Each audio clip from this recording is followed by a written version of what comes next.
André Moraes, por favor, complete ali o que você estava falando antes de encerrar o bloco anterior. Ótimo, é só uma curiosidade, né? Diferente do que acontece aqui no Brasil, que as empresas marcam para o balanço depois do pregão, e às vezes o balanço sai meia-noite, lá nos Estados Unidos é muito comum. Às 5 da tarde fecha o mercado e 2, 3 minutos depois a gente já tem o balanço. Foi o que aconteceu com Tesla ontem. Só que, quando você olha a ação de Tesla negociada lá nos Estados Unidos, ela terminou com uma queda de 1,98. E a BDR aqui no Brasil terminou positiva, né? Por quê? Porque enquanto estávamos no leilão da BDR, Tesla soltou balanço, ou seja, os investidores olharam o balanço e já precificaram que esse balanço era bom. Então a Tesla, que estava no dia negativo aqui no Brasil, a sua BDR, né, terminou com a alta significativa aqui, fez esse candle bonito aqui no gráfico de 5 minutos. Ou seja, o balanço lá nos Estados Unidos vai ser precificado hoje. Aqui na BDR já foi precificado no leilão de fechamento do pregão de ontem. É só uma curiosidade. Importante curiosidade, muito bem observado. Lembrando a você, telespectador, que BDR são ações de empresas lá fora negociadas aqui na Bolsa Brasileira, Brazilian Depositary Receipts. Ações da Apple, da Tesla, da Microsoft, Google, Nvidia. Existem as BDRs que são negociadas aqui. Aproveitando, André Moraes, temos notícia da Gerdau que o Marcelo vai falar na sequência, mas eu queria que você já colocasse ela no cenário, no gráfico para nós. Gerdau.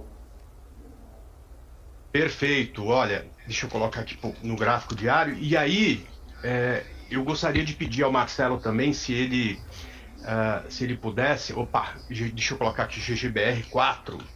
Falar um pouco de Lojas Renner, que eu vi que também tem fato relevante e ela muito me interessa, né? O Marco, o que a gente pôde perceber ao longo do último ano, né? Que a Gerdau, ela, assim como a gente falou de Hypera, né? Ela trabalha num processo ali bem lateral, né? Que tem um ponto de resistência cá em cima, perto desses 19,60, e um ponto de suporte cá embaixo, próximo aqui esses 16,75. Neste momento, ela está vivendo aqui no meio dessa lateralização. E no meio dessa lateralização tem muito pouca oportunidade, tanto de compra quanto de venda. Então, este é um ativo que eu realmente não enxergo uma opção para compra e para venda. Tá? Esse aqui eu ficaria de fora. Do setor, tá? Eu não sei qual é o fato relevante, eu acho que o Marcelo vai falar aí agora há pouco, né? Mas do setor, o que mais me chama a atenção, por incrível que pareça, né? Porque veio por uma queda forte depois do balanço do trimestre passado, é exatamente os Minas, nessa região em que ela está aqui próximo aos 6,40. Eu gosto desse ativo acima desse ponto. Principalmente se esse rompimento acontecer depois do balanço que ela vai soltar, porque aí a gente fica sem este fato relevante, sem essa possibilidade de uma grande volatilidade, e num papel que me parece, nesse momento, mais pronto aí para fazer uma onda bonita para cima, tá? Então, basicamente, em GGBR eu ficaria de fora, e em Uzi Minas eu acho esse gráfico mais interessante. Marco. Você colocou, que eu tô cego aqui, viu, André Moraes? Sem óculos eu não enxergo muita coisa, não. Você colocou o gráfico último de Renner ou continuou Gerdau? De Renner, acho que ele vai... Não, eu falei de Uzi Minas. Tá, de Uzi Minas. Não, vamos fazer o seguinte, então, ó. O Marcelo vai falar de Gerdau, vai falar de Renner, voltamos com o Moraes para analisar Renner, então. Boa, vamos lá. O pedido do André Moraes é uma ordem aqui, a gente vai para Renner assim que eu trouxer essa de que a CII reduziu participação na Gerdau, a Capital International Investors. Infelizmente, né, é uma notícia meio repetitiva que a gente tem trazido aqui de grandes fundos internacionais reduzindo participação em grandes companhias brasileiras.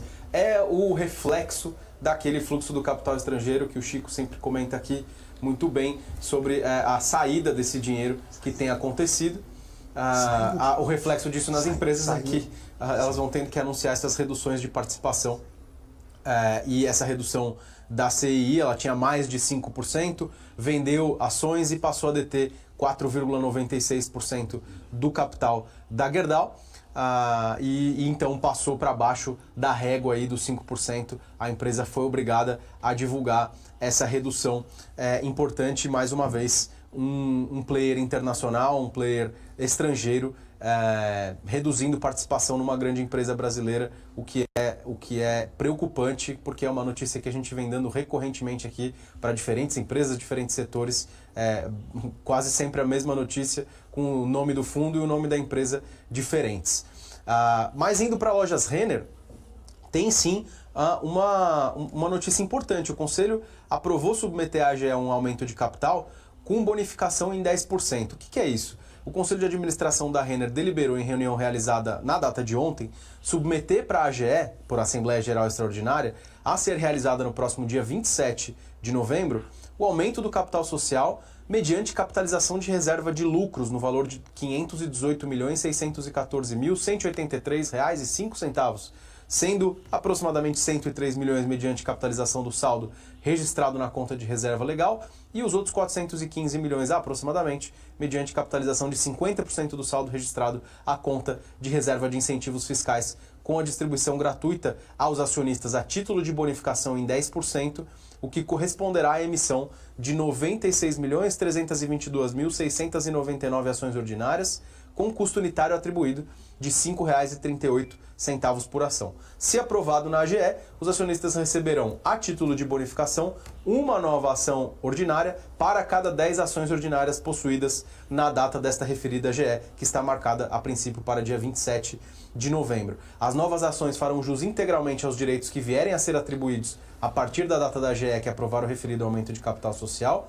Adicionalmente, o limite do capital social autorizado também será aumentado proporcionalmente à bonificação de 10% em ações. Então, a Renner fez um movimento aí, de certa forma, por um lado, um movimento contábil ali, em que você mexe as contas de reserva de lucros, faz aumento de capital entre linhas ali do seu balanço, mas ela aproveitou para também trazer uma bonificação, uma emissão para os acionistas, dando uma nova ação para cada 10 ações ordinárias, desde que seja aprovada essa proposta em Assembleia, que a empresa informou que vai ser em formato parcialmente digital, híbrido, então teremos presencialmente a Assembleia e também de maneira digital para os acionistas de Lojas Renner, como o nosso querido André Moraes, poderem aí se manifestar se querem ou não essa açãozinha aí bonificada, Marco. Se tiver que... Vai no presencial, que online não funciona, viu? Vai lá que se der cadeirada igual da Atena, tem que ser presencial. André Moraes, como é que tá a Renner aí? Então, essa é uma das ações que a gente está posicionado, por isso que eu estava curioso, né? Então, estou legislando em causa própria aqui, viu, Marcelo? Estou querendo saber, acho que pode ser que soe como positiva essa notícia, eu acho que vai depender bastante do IPCA, né? Mas a gente se posicionou nesse papel quando ele rompeu essa região de 18,20, 18,30 e a gente estava feliz, ela estava subindo, mas nos últimos dias veio uma correção de mercado, ela vem corrigindo junto, né? O nosso stop está abaixo de 17,40 e é claro, a gente não sabe como o mercado vai interpretar exatamente o que saiu, mas ela voltando a subir, principalmente se fixando acima de 18,36, eu acho que Lojas Renner acaba podendo virar uma boa compra aí, um papel que já subiu bem, né, a partir de junho, mas que ainda tem, na minha opinião, bastante potencial. Então vou torcer para o mercado entender esse dado de hoje, né, como uma coisa positiva. É isso, Marco. Pouquinho de sorte não faz mal para ninguém. Ô André Moraes, recado final aí para os nossos telespectadores / investidores / trader. No curtíssimo prazo, de olho no dado de inflação de hoje, eu acho que é o que vai definir o rumo aí do nosso mercado. E para um prazo um pouco maior, paciência, né? Porque mercado em consolidação, e ele não está aqui só no Brasil, né? Por mais que a gente tenha o mercado americano espichado, né? Os mercados parecidos com o mercado brasileiro estão vivendo aí esse momento mais lateral e a gente precisa ter paciência para não tentar demais nesse momento que acaba sendo uma coisa frustrante. E vamos torcendo aqui para que, mesmo com atraso, venha a partir daí de hoje aí aquele tão esperado rally de final de ano que a gente sempre fala aqui. Um abraço a todos aí, bom final de semana e até semana que vem, se Deus quiser. Tchau, gente.